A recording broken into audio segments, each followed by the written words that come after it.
De quoi allons-nous parler dans cette vidéo? Ça y est, ça fait 1 an que la chaîne existe. YouTube Studio m'en a averti hier. Donc nous allons faire une sorte de bilan. C'est bon de faire des bilans. On peut commencer par la nourriture, hein? Moi,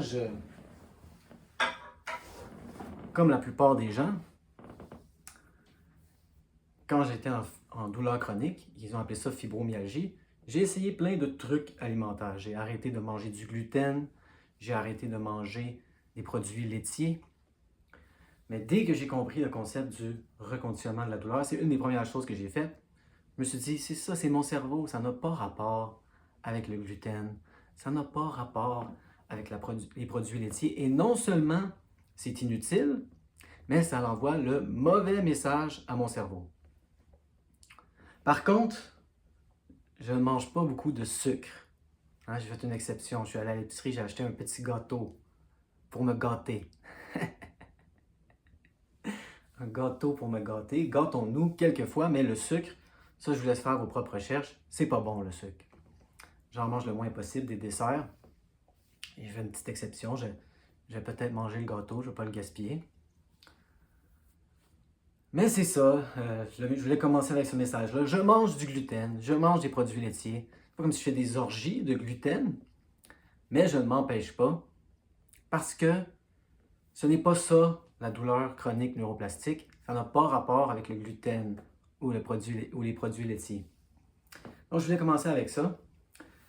Étant donné que ça fait 1 an, c'est peut-être le bon moment de faire un bilan.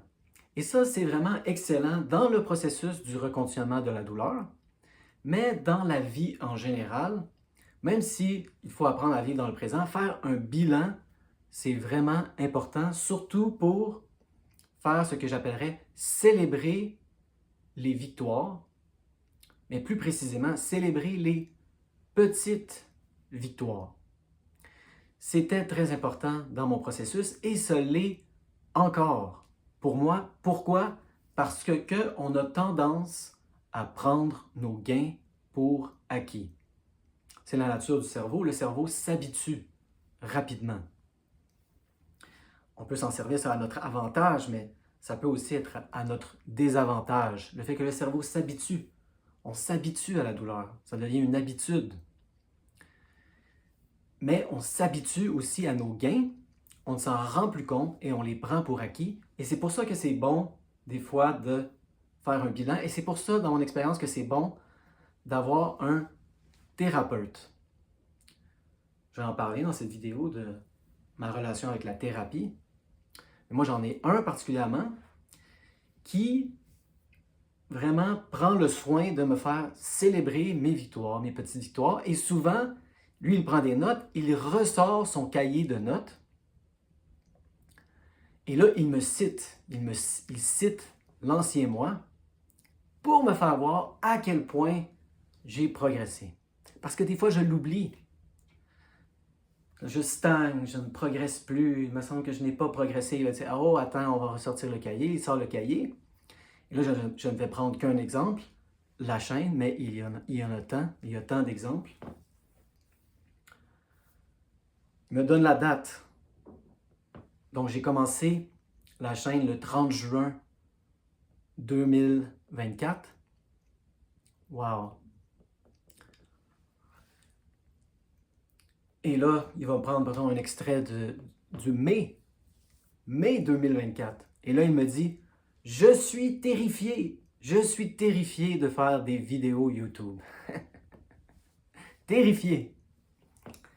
Et là, il y a ces petits moments-là où on réalise, wow, wow, quel progrès j'ai fait. Je m'en rends plus compte. Je prends ça pour acquis. Je fais les vidéos comme si de rien n'était. Et là, justement, moi, je l'ai un peu ce carnet-là dans les vidéos. Des fois, les gens me laissent des commentaires dans la première vidéo, dans les premières vidéos. Et là, pour aller répondre aux commentaires, je dois aller dans YouTube, dans cette vidéo, et là, je vois la première ou les premières vidéos. Ouf, aïe, ouïe, c'est pénible, hein? voyez, je viens de me redresser un peu. Pourquoi? Parce que je suis comme ça. Je suis comme ça. J'ai le dos courbé, je bouge à peine. Je vais vous parler de mon histoire. Je ne bouge pas les bras. Et là, je vois, waouh, quel progrès. Donc, c'est important d'avoir une espèce de cahier ou une espèce de façon de documenter nos progrès. L'idéal, évidemment, c'est une autre personne, un thérapeute, qui voit nos progrès et qui est bon pour nous les rappeler constamment parce qu'on a tendance à prendre tout ça pour acquis. Et c'est une clé du processus. Une clé du processus. Célébrer les petites victoires. Sinon, on se décourage constamment. Ça, moi, je le vois souvent avec les gens. Moi eux, ils ont l'impression de ne pas progresser. Et moi, étant donné que on fait des séances espacées, je vois les progrès. Je vois les progrès. J'appelle ça l'effet grands-parents. Hein? Nous, on ne se voit pas grandir nous-mêmes, évidemment. Les parents, souvent, ne voient pas grandir leurs enfants parce qu'ils les voient chaque jour, ils sont trop près. Mais les grands-parents, eux, dans certains cas, voient les enfants seulement une fois par année. Et là, ils réalisent, oh mon Dieu, mais tu as grandi. Tu as grandi. Et c'est important, crucial même, je dirais, dans le processus, d'avoir une façon comme ça de se remémorer ses progrès. Sinon, on devient découragé. On a l'impression de stagner et c'est une illusion. Illusion. Et là, quand je vois les premières vidéos, je fais waouh, il y a eu du progrès.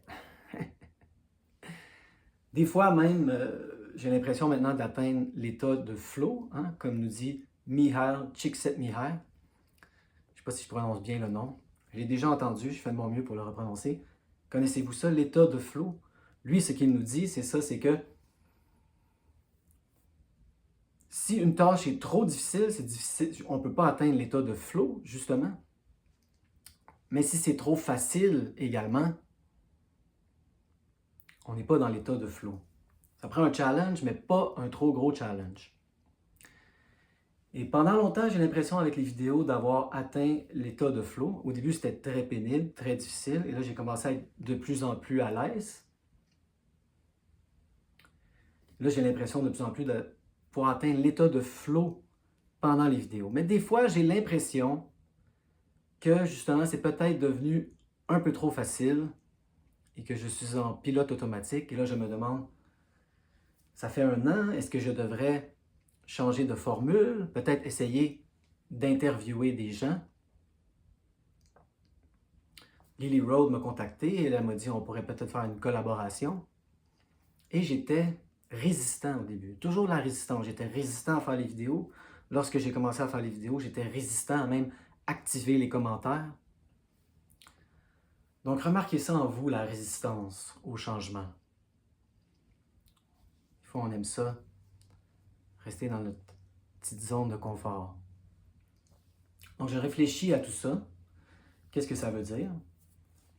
Il y a eu des accidents. Hein? J'ai échappé mon téléphone à un moment donné. Au début, ils m'ont dit, c'est mieux de faire les vidéos avec la caméra où on ne se voit pas.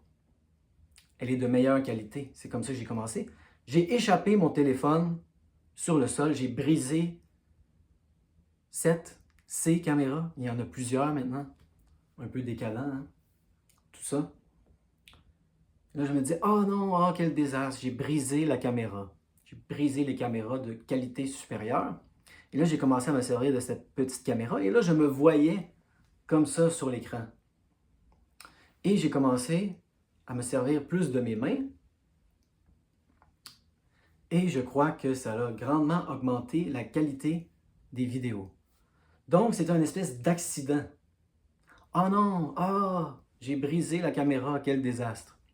Mais non, finalement, c'est quelque chose qui m'a servi. Si je pouvais, peut-être un moment donné, je vais commencer à essayer d'augmenter comme ça. Et si je pouvais avoir une caméra de qualité supérieure, je m'assurerais maintenant de me voir comme ça dans l'écran parce que ça m'aide à rendre la vidéo plus fluide, plus interactive. J'interagis comme ça avec l'image sur l'écran. Moi, ça m'aide. Donc, remarquez ça aussi de plus en plus dans le processus étroit, mais dans la vie en général. Qu'est-ce qu'on appelle au début un accident, qu'est-ce qu'on appelle négatif, ça peut devenir positif.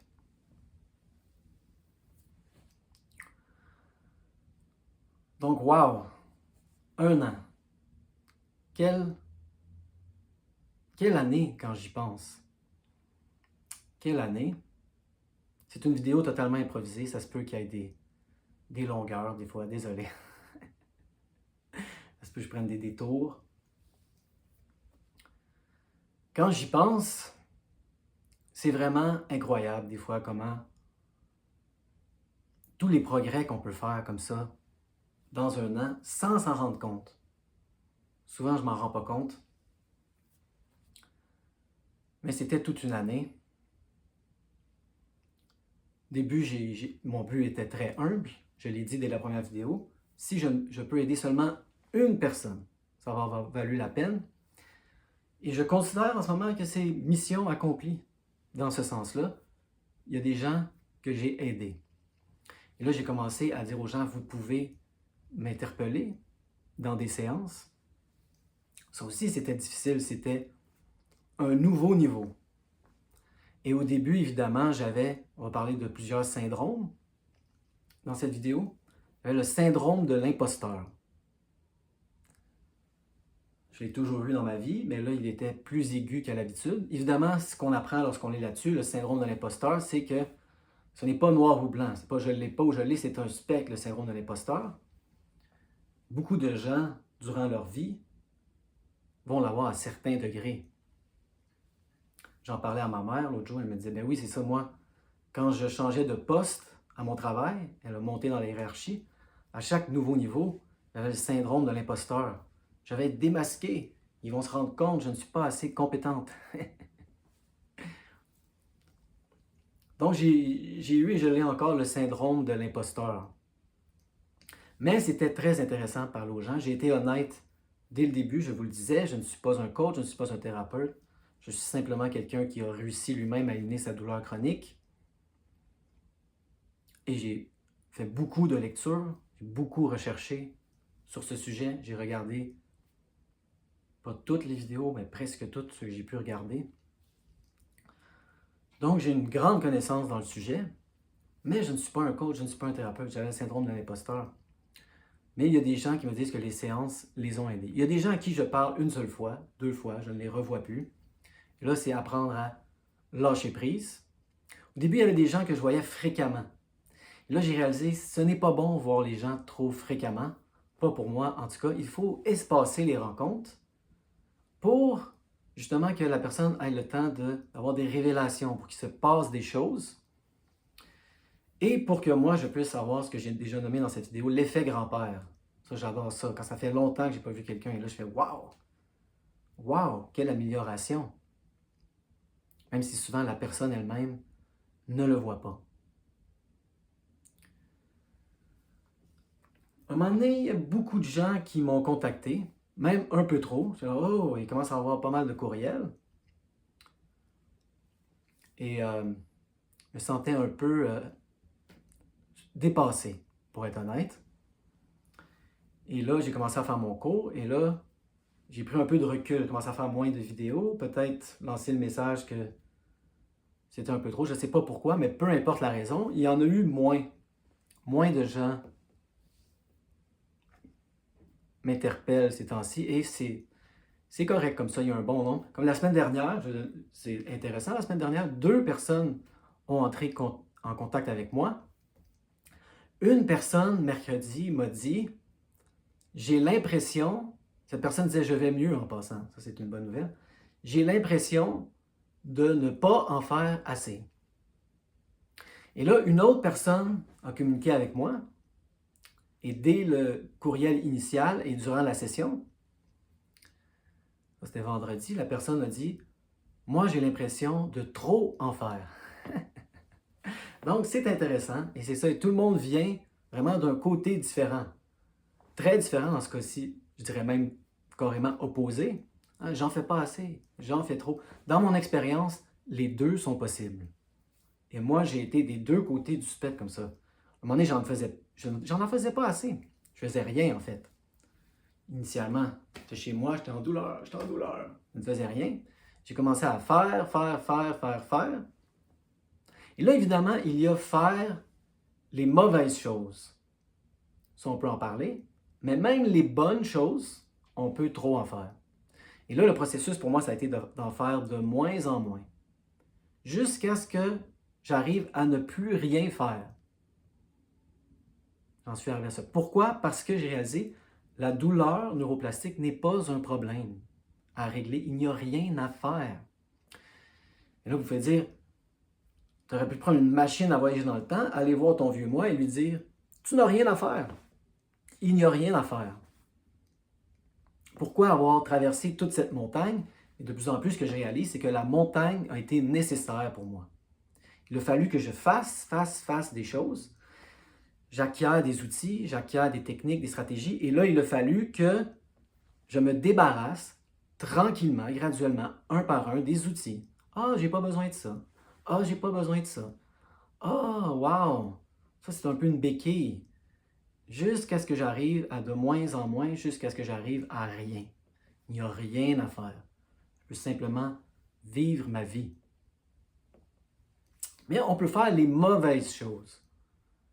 Ça, c'est juste mauvais. Il n'y a pas de courbe comme ça à suivre. Quelles sont les mauvaises choses? Allez-vous à la clinique de la douleur? L'image ultime dans tout le reconditionnement de la douleur, pour moi, je vais vous la dire dans cette vidéo, c'est vraiment, il faut dire, s'il fallait résumer le message à une seule image, quelle est-elle? L'image ultime, c'est l'image de l'acteur, de jouer un rôle. Hein, les acteurs apprennent leur texte, font des répétitions. C'est important de répéter. Ils répètent leurs lignes et là, ils vont avec les autres acteurs, ils les répètent. La répétition, c'est la clé de l'apprentissage. Il faut répéter. Et là, ils font la pièce de théâtre, peut-être une fois par soir, mais ils ne vivent pas dans leur rôle constamment. C'est pour ça que dans une vidéo, j'ai poussé la métaphore jusqu'à l'image de l'espion. L'espion est dans son rôle 24 heures sur 24. Et c'est ça le but. Il faut jouer le rôle de quelqu'un en santé. Avant chaque activité, on se dit, est-ce que je suis en train de jouer le rôle de quelqu'un en santé ou est-ce que je suis en train de jouer le rôle de quelqu'un qui est malade? Et là, le subconscient vous observe, c'est le spectateur, et il décide. Et si vous jouez le rôle de la personne en santé de façon convaincante, il va peu à peu, et éventuellement même complètement, éteindre les symptômes. Donc, à chaque fois qu'on veut faire une activité, moi je dirais même à chaque fois qu'on veut faire un geste, suis-je en train de me protéger? Je me penche, ou je me tends comme ça pour me protéger. Malade, pas en santé. Je me penche de façon naturelle. Je suis quelqu'un en santé. Donc, avant chaque geste, mais avant chaque activité, je vais à la clinique de la douleur. Est-ce que quelqu'un en santé va à la clinique de la douleur? Non. Est-ce que quelqu'un en santé va au physiothérapeute? Non. Ostéopathe? Non. Chiro? Non. Kinésiologue? Non. Travail corporel. Ça, c'est plus... Oui, hein, il y a des gens qui ne sont pas en douleur qui vont voir un massothérapeute parce que ça fait du bien.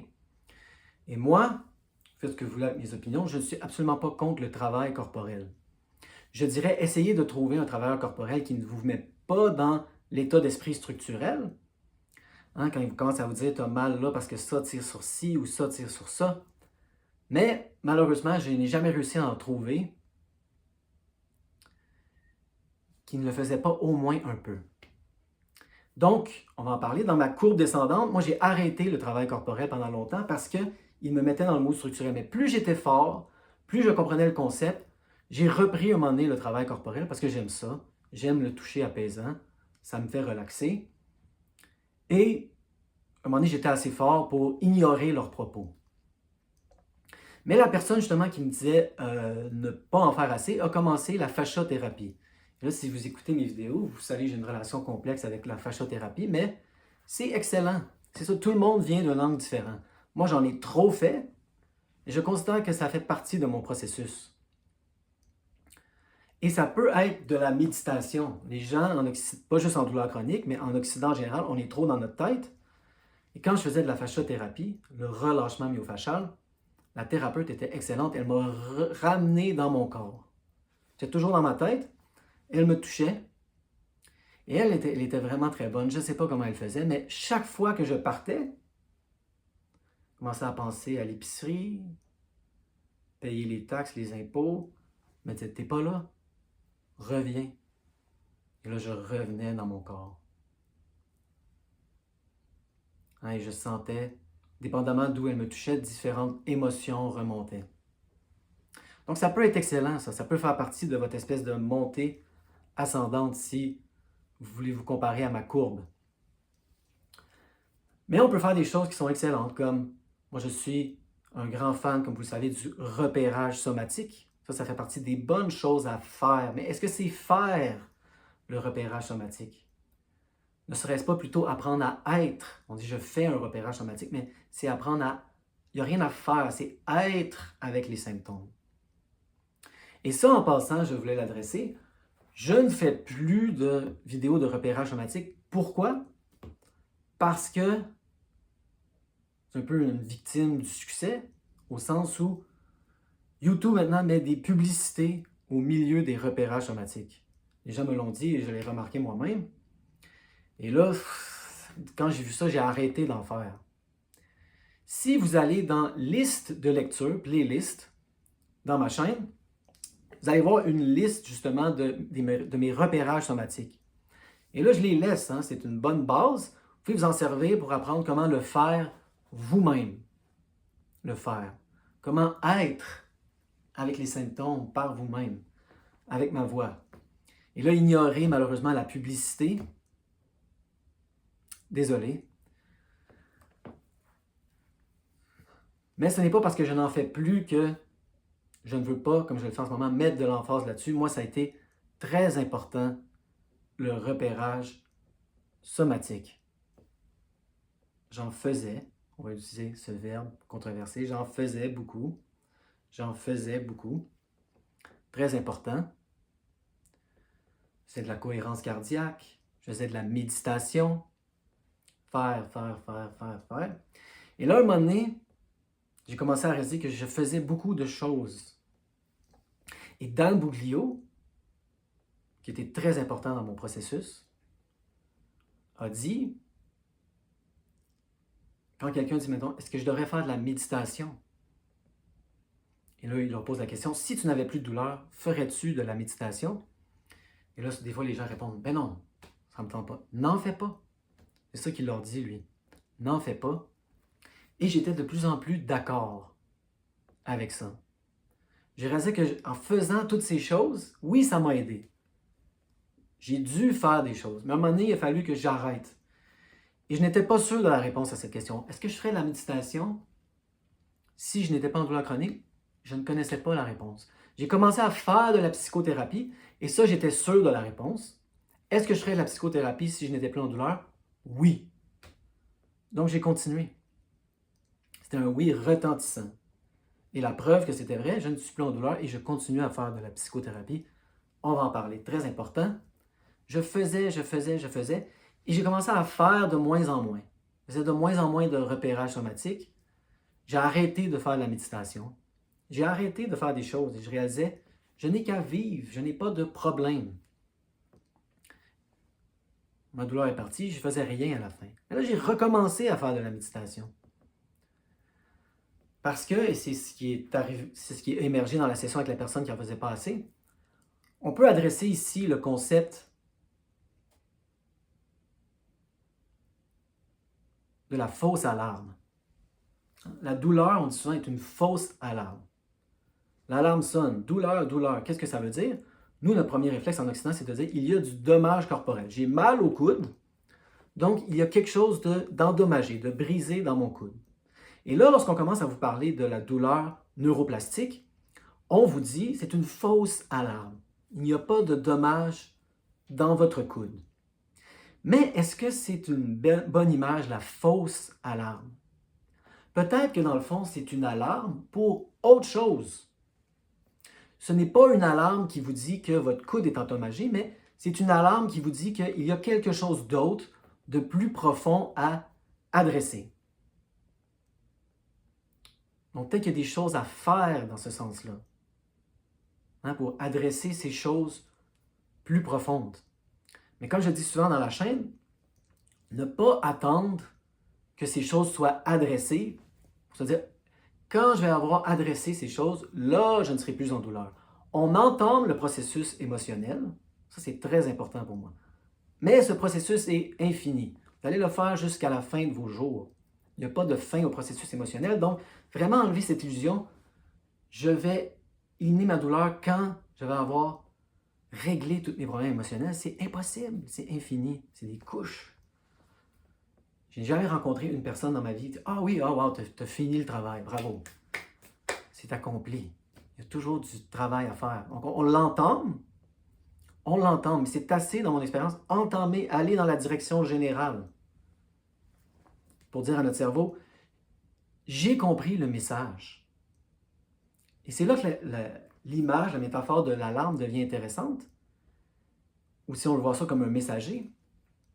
Parce qu'une fois qu'on a compris le message, on n'a plus besoin de l'alarme.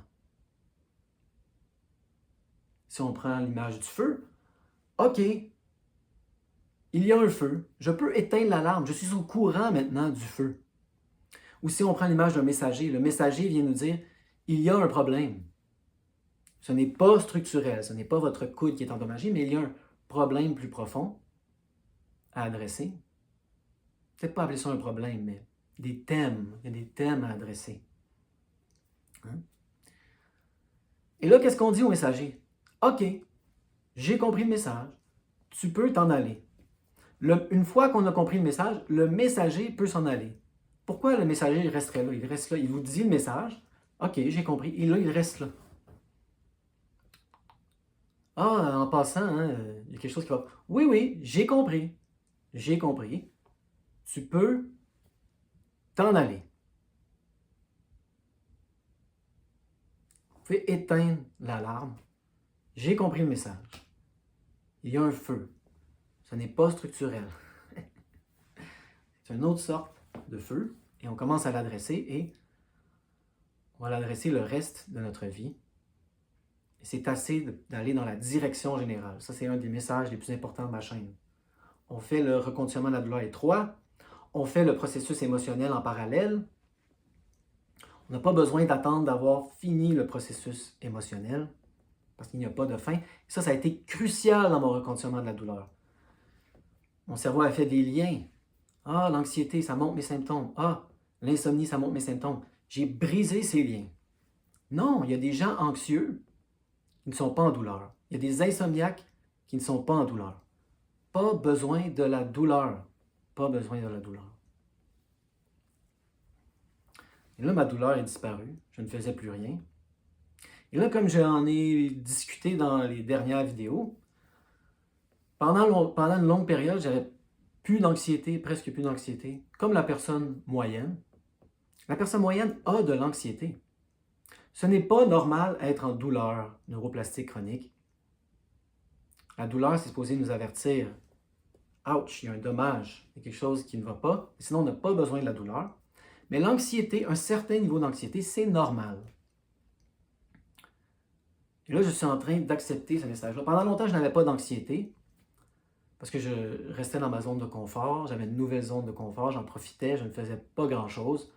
Je me challengeais un peu à peine. Et là, j'ai commencé à me challenger de plus en plus. Et là, l'anxiété revient. Ça, je l'ai adressé. C'est important. Et de plus en plus, c'est ça, je réalise que c'est normal, l'anxiété. Et je ne vois plus ça comme un problème. Évidemment, je vais essayer d'adresser les causes sous-jacentes avec la psychothérapie à plus long terme. Mais pour le moment, j'interagis avec l'anxiété de la même façon que la douleur. Je défie, je challenge, je fais de plus en plus de choses. Et là, mon cerveau a peur, il m'envoie de l'anxiété et ce n'est pas grave, je bouge à travers l'anxiété. Et, qu'est-ce qui est le plus important? Je la ressens. Hein? Donc, je fais des repérages somatiques encore. J'en faisais de moins en moins durant le processus. Je ne faisais plus de méditation, je faisais de moins en moins jusqu'à ce que je ne fasse rien. Pour être sûr que je ne donnais pas l'image à mon cerveau que j'essayais de me débarrasser de la douleur. Mais lorsque j'ai éliminé la douleur, j'ai recommencé à faire parce que il y a eu une alarme dans ma vie qui m'avertit que je n'avais peut-être pas une bonne hygiène de vie. Et là, je recommence justement avec l'hygiène. Je recommence la méditation. Lorsque j'ai beaucoup d'anxiété, je refais des repérages somatiques, mais pas pour régler un problème, juste pour sentir mon anxiété, apprendre à mon cerveau que ce n'est pas dangereux. En psychothérapie, j'essaie d'adresser tout ça. Moi, je recommande la psychothérapie, évidemment, mais ça, c'est long terme, c'est ça. Si vous êtes quelqu'un, par exemple, de dépendant affectif, vous n'allez pas régler ça en 3 semaines. Les thérapeutes le disent, c'est long régler ces problèmes-là. Vous n'avez pas besoin, c'est ça mon message, vous n'avez pas besoin d'attendre d'adresser tous ces problèmes-là pour ne plus être en douleur. Envoyez le message à votre cerveau, oui, j'ai compris le message, j'adresse ça maintenant. Je fais la psychothérapie, j'adresse ma dépendance affective, par exemple. Moi, en ce moment, je lis beaucoup sur le syndrome du sauveur, par exemple. Un autre syndrome que j'ai, moi. Quand j'ai commencé à la chaîne, je me disais, je vais sauver tout le monde. Je vais sauver les gens. Et là, de plus en plus, j'apprends mes limites. J'apprends que c'est un problème, le syndrome du sauveur. Je l'adresse, évidemment. On ne peut pas sauver les gens, on ne peut pas sauver personne. On peut les aider, mais il faut s'aider soi-même avant. Une image qui revient toujours, quand on lit sur le syndrome du sauveur, c'est celle dans les... C'est le message qu'on nous donne dans les avions. Quand les masques d'oxygène tombent, on met notre masque avant de mettre le masque de notre enfant, de mettre le masque de l'autre. Très important. Et j'apprends à faire ça. J'apprends à reconnaître mes limites. Je ne peux pas sauver personne. Qu'est-ce qui est à la base du syndrome du sauveur? Une basse estime personnelle.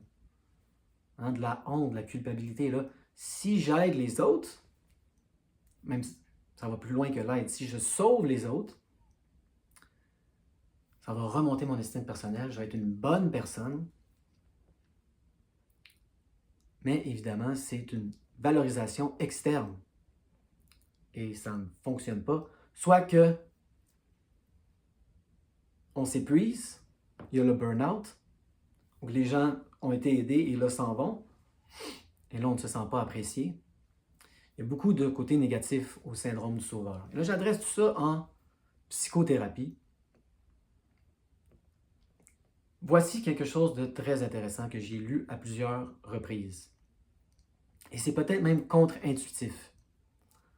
En psychothérapie, ce n'est pas la modalité qui est importante autant que la relation thérapeutique. J'ai vraiment été exposé à ce message à plusieurs reprises depuis que j'ai commencé mes lectures là-dessus. Ça semble être clé. Et nous, on cherche, c'est ça, toujours des outils, des techniques, des modalités. Qu'est-ce qu'on dit en reconditionnement de la douleur? On dit, ce n'est pas les outils dont on se sert, c'est l'état d'esprit dans lequel on se sert les outils. C'est la même chose en psychothérapie, c'est ce que je découvre de plus en plus. Oui, les modalités sont intéressantes, mais ce qui est important, c'est la relation thérapeutique. Très important de faire ce point. Là, moi, en ce moment, je vois 2 personnes.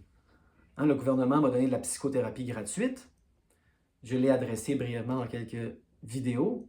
Et là, cette personne, c'est très froid, c'est au CLSC. Il y a des portes barrées, il faut que la personne vienne m'ouvrir la porte. Je dois signer des papiers. Tout est stérile, on dirait, lavé au Windex. Et là, moi, je tutoie la personne. Cette personne insiste, elle me vouvoie. C'est froid. Je ne sens pas qu'il y ait une vraie relation thérapeutique qui s'installe. Mais je me dis, c'est gratuit. Je vais continuer. Ils m'ont offert de 10 à 15 sessions. J'apprends des choses. Et là, moi, je vois quelqu'un d'autre en parallèle. Et là, quel contraste. Ça, c'est dans le salon de la personne. Et là, ça, il n'y en a pas beaucoup qui font ça. Cette personne-là me parle d'elle. Ça, moi, j'adore ça. Parce que sinon, j'ai tendance à voir le thérapeute comme quelqu'un. Moi, je suis malade, cette personne est en santé, j'ai des problèmes. Elle a des solutions. Ça crée une relation d'inégalité avec le CLSC, le psy du CLSC.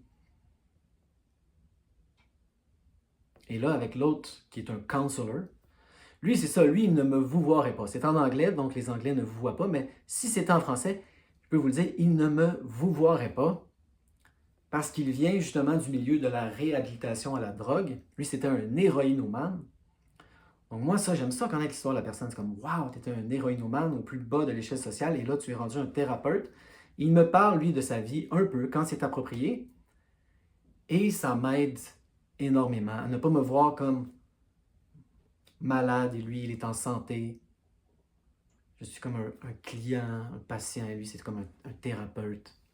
On est des humains à différents moments de notre processus et il m'aide beaucoup. C'est lui qui me sort son calepin d'ailleurs. Il dit, j'étais terrifié de faire des vidéos. Donc c'est intéressant, beaucoup de parallèles. Dans le reconditionnement de la douleur, ce n'est pas les outils qui sont importants, c'est l'état d'esprit dans lequel on sert des outils. En psychothérapie, c'est ça que j'apprends, ce n'est pas les modalités autant que la relation thérapeutique qui est importante. Mais lui, il coûte cher. Ça peut être un problème. Je parle à des gens qui, justement, n'ont pas de budget. Mais le dernier livre dont je parlais, dans la dernière vidéo, Le piège du bonheur, peut vous aider. Le système de famille interne aussi, on peut faire une partie du processus par soi-même en lisant les livres. Mais évidemment, toujours mieux avec une personne.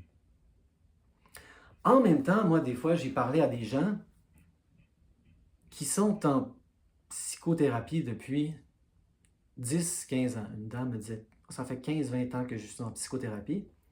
Elle en a essayé plusieurs et là, je me dis, waouh!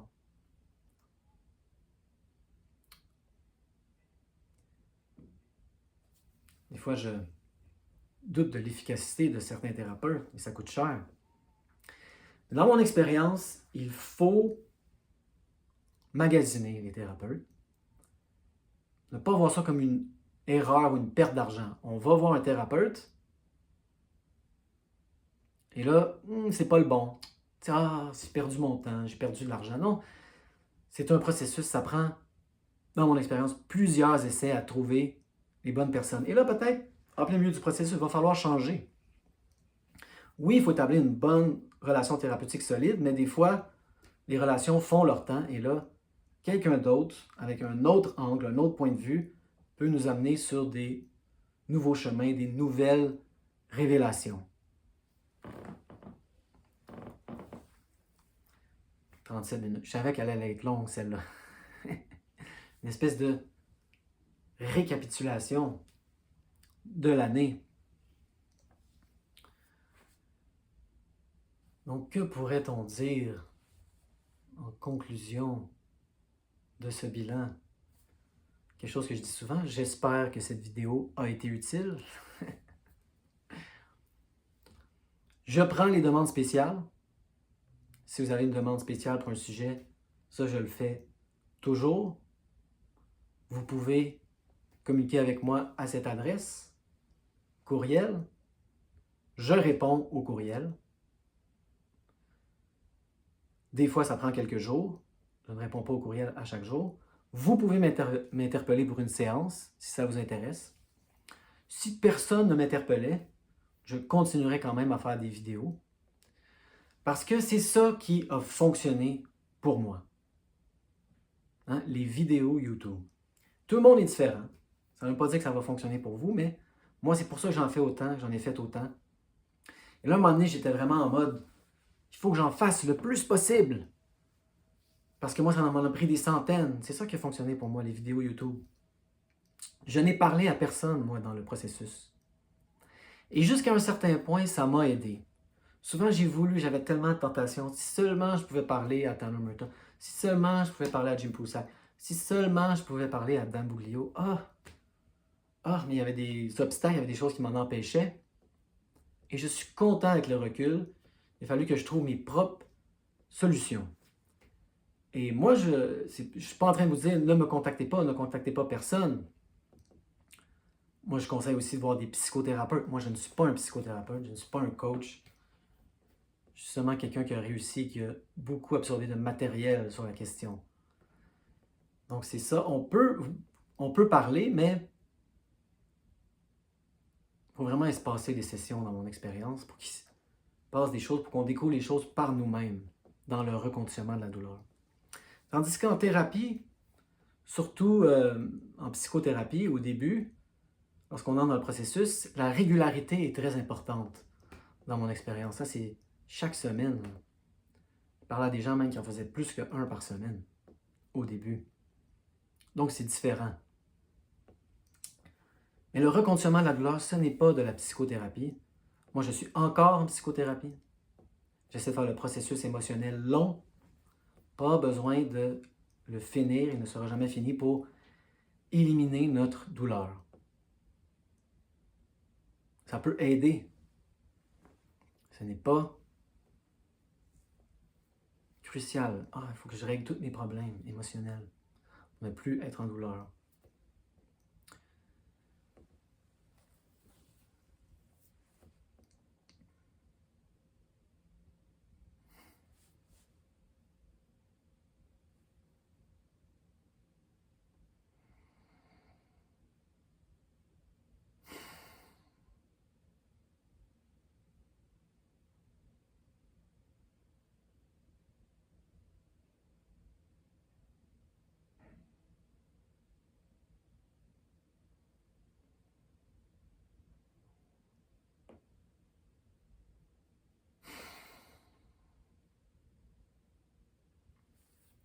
Pris une petite pause.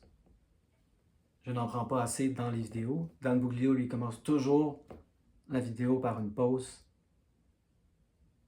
Il y a des gens qui sautent la petite pause du début, la respiration. Et là, il leur dit, si vous êtes le genre de personne qui sautez la pause du début, vous êtes probablement le genre de personne qui en a le plus besoin. Je remarque que je ne prends pas assez de pauses comme ça dans ma vie. En ce moment, je suis en mode faire. J'ai un examen, je veux finir l'examen. J'ai des choses à faire, j'ai pas le temps. Si vous êtes ce genre de personne, travaillez trop, mais j'ai pas le temps pour les repérages somatiques, j'ai pas le temps pour la psychothérapie, j'ai pas le temps de prendre soin de moi. Peut-être qu'il faut que vous ralentissiez, que vous fassiez des choses, que vous incorporez des techniques pour réguler le système nerveux, relaxer. Apprendre à relaxer, apprendre à faire des choses comme ça. Mais peut-être que, même si c'est les bonnes choses, vous en faites trop de repérage somatique, vous faites du journaling, vous faites toutes les techniques, vous faites de la cohérence cardiaque, vous faites, peut-être que vous en faites trop. C'est une chaîne pour reconditionner la douleur. Et la douleur n'est pas un problème. C'est ça qu'il faut réaliser ultimement. Moi, la réalisation ultime, je l'ai faite avec Dan Buglio. Il n'y a pas de problème à régler. C'est une sensation. Et si on agit de plus en plus comme quelqu'un en santé, on montre qu'on n'a plus peur, le spectateur, le subconscient va dire « Wow, cette personne agit comme quelqu'un en santé. On doit être en santé, plus besoin de donner les symptômes, de donner la douleur, éteint les symptômes. » C'est l'image ultime qui m'a aidé. J'ai agi de plus en plus comme quelqu'un en santé. Mon cerveau, j'étais tellement convaincant, mon cerveau m'a cru. Il a éteint la douleur.